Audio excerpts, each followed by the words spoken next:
Welcome back. This is your GMC Sierra tweet of the night. Sunday is one of the all-time great football watching days at noon. Look at this slate, you guys. Of course, from Shefty. At noon, SMU at Penn State. Then 1 o'clock, Texans at Chiefs. 4 o'clock, Clemson at Texas. 4:30, Steelers and Ravens. And 8 o'clock, Tennessee and Ohio State. Wall-to-wall football, ladies and gentlemen, tomorrow. It's going to be very exciting. Like I said, I'll be up there at State College tomorrow, waking up bright and early to get up there for that noon kick. I know it's going to be crazy up there, so definitely want to get up there in time for kickoff, and we'll have a game recap for you guys. I hope it's a close one. I know a lot of people around here have had eyes on SMU as well, and the ACC, and so it'll be really interesting to see how Penn State and SMU pair up against each other tomorrow. I'm just hoping for a good game and a good continuous run in these playoffs, because hey, it's at the end of the day, it's more playoff games, and I think it's very exciting to see. But getting back to the Steelers here, big game tomorrow, taking on the Ravens in Baltimore, hoping to win that game and clinch the AFC North, win the title. We do have some callers, though, calling in about the Steelers here, so let's get to some of those guys. Will in McKees Rocks. Will, what's going on? Hey, good evening, ladies. Happy holidays to you and your families. Happy holidays. I just wanted to know, in your opinions, what are a couple pros and cons going into this game tomorrow? Well, I mean, I think we hit some of them. Pro, like, if he means personnel, the pro is TJ Watt can play. I mean, the pro is that they're going up against a quarterback right now that's ranking second in the league in QBR, and it looks like we're going to have most of our defense out there. Now, Deshaun Elliott will not be playing tomorrow. That is a tough loss. That's a big con because he is one of the toughest tacklers in this defense right now. So a big loss, but I think there's some guys on that back end that will be able to fill in those holes. I think another con is also the Steelers' pass game. If the Steelers take advantage of Russell Wilson's pass game, that's going to be huge against the Ravens tomorrow. The Ravens have the number 2 rush defense in the league, excuse me for blanking on that, but they have almost the worst, it might be the worst pass defense in the league. They allow over 255 passing yards per game on average. So they have to take advantage of Russell Wilson, but you mentioned it earlier, he has to find more targets since George Pickens isn't out there. Now, he showed that he can do that against the Bengals and against the Browns. Can he do it against Baltimore as well? I do think a con might be, and this is something that I wanted to say at the end of the first segment, but we had to go to break, was the environment. It's going to be tough. Baltimore is going to be kind of like Philadelphia was last week, and especially with what is on the line tomorrow, those fans are going to come rowdy. Yeah, it's definitely going to be a tough environment to play in. That's a huge con for sure. But yeah, I mean, I do think how the offense is going to look tomorrow is a big question mark, to be quite honest with you. Calvin Austin, too. I mean, he rips off some really big catches and runs. He's, you know, kind of a smaller, shiftier guy. So if he's able to do that in this Ravens secondary, that's going to be huge. But yeah, I mean, it's going to be a really tough game tomorrow. It's going to be tough. I know I think the Ravens are favored by 6. I mean, honestly, that shocks me. I thought it'd be a little bit more just because, you know, it is their environment and they're just riding high right now. Let's be honest. They're all playing with a chip on their shoulder, you know, kind of like the Bengals too. I think they should be better than what their record is. So, you know, it's going to be a tough one tomorrow. All right, let's go to Michael in Patterson Township. Michael, what's going on? Well, Merry Christmas, Cassidy Smooth and Suzie Cool. Merry Christmas, Michael. What a joy. What a joy. Boy, do I miss you guys. Guess what? We got another win coming up. Don't even worry about it. I mean, I know it's concerning, but still, we have those weapons that we always talked about. And I realize now it's going to take the whole team, and they know it. And anyway, I think we got to win, young ladies. By the way, y'all look great on TV. Love ya. All right. Thank you, Michael. Ultimate High Man. I swear, I need him to like come into my life and just narrate my life in the day to day. I was like, I need like a good morning like alarm from Michael every morning. Yeah. Because he just makes my day brighter every single time he calls into this show. And I think he tries to trick us too, because I swear it's a different location every time. So I'm like, oh, we have a Michael from this spot. It's still Michael. But we love it. We love the dedicated callers. Yeah. Yes. I'll take it all the time.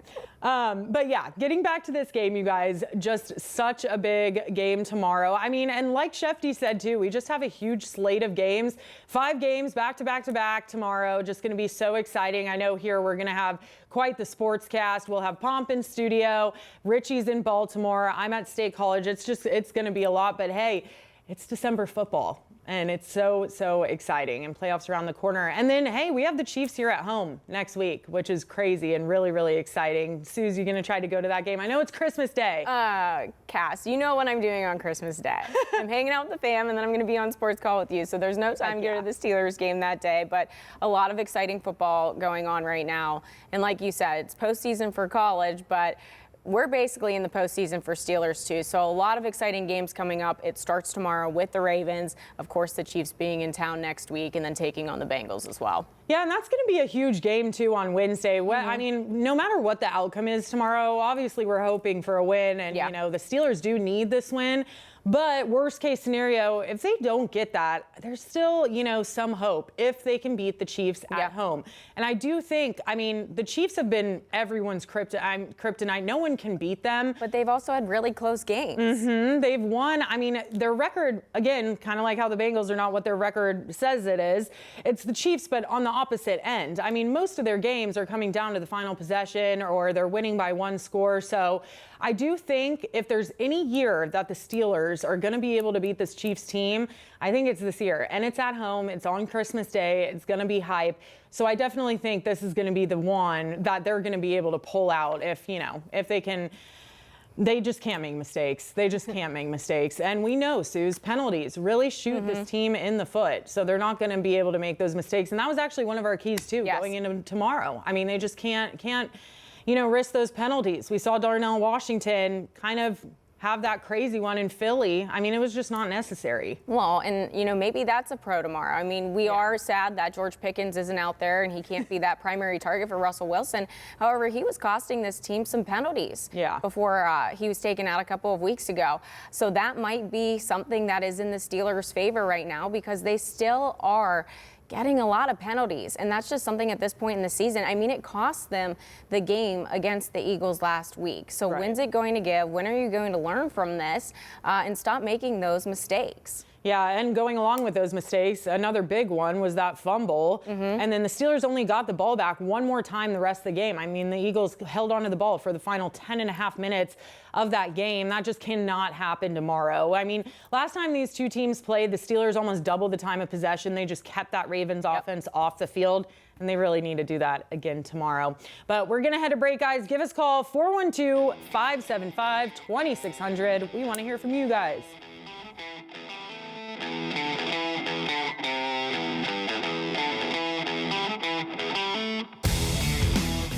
Big game tomorrow, guys. The Steelers taking on the Ravens in Baltimore. Just, hey, we're down to this home stretch here. Just a few games left, only a few weeks left of this regular season before this postseason kicks off. So, Suzie, I need to know your score predictions. We do this on every blade of grass, but I thought it'd be fun to do it here. Maybe see if anything changed since we recorded on Wednesday. Lines always change. Maybe your opinion does as well. I'm sticking with my opinion on Wednesday, because I always do. And you can say that. I've said that before. I still think it's going to be a Steelers win. I just think it's going to have to be like a squeaker, like we said on Wednesday. I just think it's going to be 17-13. I think it's going to be a close game, but the Steelers still take it home in Steelers type of fashion. I think even though they were favored on Tuesday when we shot every blade of grass, I still think that Mike Tomlin is going to go in there thinking he's the underdog tomorrow. And I think that he's going to come with a bite with this Steelers team.